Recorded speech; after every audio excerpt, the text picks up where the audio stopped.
अखिलेश के घर में गरजे अमित शाह, निशाने पर रहा INDIA गठबंधन, सपा के गढ़ में हैट्रिक लगाने की कवायद। गृह मंत्री अमित शाह करीब 7 साल बाद सपा अध्यक्ष अखिलेश यादव के घर आए तो उनका तरकस मुद्दों के बाणों से सजा था। एक एक बाण निकालकर INDIA गठबंधन पर संज्ञान लिया। राहुल बाबा और अखिलेश भैया की चुटकी भरी संबोधन के साथ दोनों नेताओं पर हमला किया। तरकस में परिवारवाद, आतंकवाद, कानून व्यवस्था, राम मंदिर, कोरोना वैक्सीन के बाण थे तो इटावा में 10 वर्षों में कराए गए विकास कार्यों की लंबी फेहरिस्त के माध्यम से निकटता का एहसास कराते हुए सपा के गढ़ में हैट्रिक मारने का दांव भी था। अमित शाह ने 21 मिनट का किया संबोधन। 21 मिनट के संबोधन की शुरुआत में अमित शाह ने इटावा से आत्मीय रिश्ता जोड़ते हुए यहाँ के महाकालेश्वर, नीलकंठ, कालीवाहन, पिलुआ वाले हनुमान मंदिर को नमन किया। आजादी के आंदोलन में इस वीर भूमि के अविस्मरणीय योगदान का जिक्र करने के साथ ही कमांडर अर्जुन सिंह भदौरिया को याद किया तो नुमाइश पंडाल तालियों की गड़गड़ाहट से गुंजित हो गया।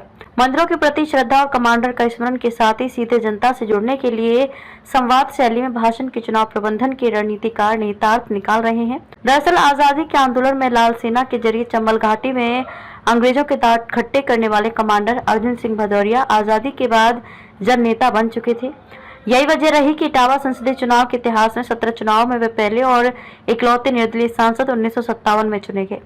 समाजवाद के पुरोधा डॉक्टर राम मनोहर लोहिया, जयप्रकाश नारायण, प्रभु दंडवते, मधु लिमये, कर्पूरी ठाकुर, चंद्रशेखर के अन्यत्र साथी रहे। वे 1967 में दम के पास से और 1977 में जनता पार्टी से सांसद चुने गए। बहरहाल चुनावी मौसम में शाह द्वारा समाजवाद के पुरोधा कमांडर का स्मरण, नए समीकरणों को बुनने और अखिलेश के घर में भगवा दुर को मजबूत करने के लिए अंतर विरोध समाप्त करने की ओर इशारा कर गया है। इसी नुमाइश पंडाल में शाह ने पहली चुनावी सभा 27 अक्टूबर 2016 को संबोधित की थी। तब वे भाजपा के राष्ट्रीय अध्यक्ष थे। आसन्न 2017 के विधानसभा चुनाव के दृष्टिगत उस विजय संकल्प रैली के जरिए चुनावी शंखनाद कर सपा की गढ़ की 10 विधानसभा सीटों पर निशाना साधा गया था। तब सूबे में परिवर्तन की लहर को इटावा से तेज गति देने के लिए भाजपाइयों ने रैली की सफलता के लिए कवायद की थी। 2014 में मोदी लहर के बाद विधानसभा 2017 में विजय संकल्प के साथ भाजपाइयों में उत्साह की लहरें हिलोरे मार रही थी। सपा से संसदीय सीट छीनने के बाद भाजपा 10 में से 6 सीटों पर भगवा फहराने में कामयाब रही थी।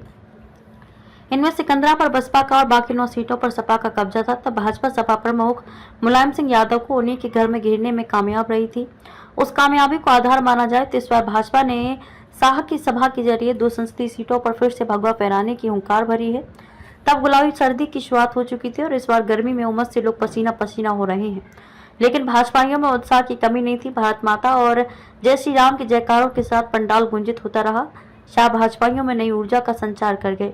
चुनावी सभा की सफलता के लिए करीब 5 दिन से गांव-गांव जनसंपर्क तेज हो गया था। जनप्रतिनिधियों के स्तर पर जारी अंतर्द्वंद को पार्टी हाईकमान ने सीज फायर कराकर उनका एक साथ जनसंपर्क कराकर धड़ों में बंटे कार्यकर्ता समर्थकों को एकजुटता का संदेश दिया।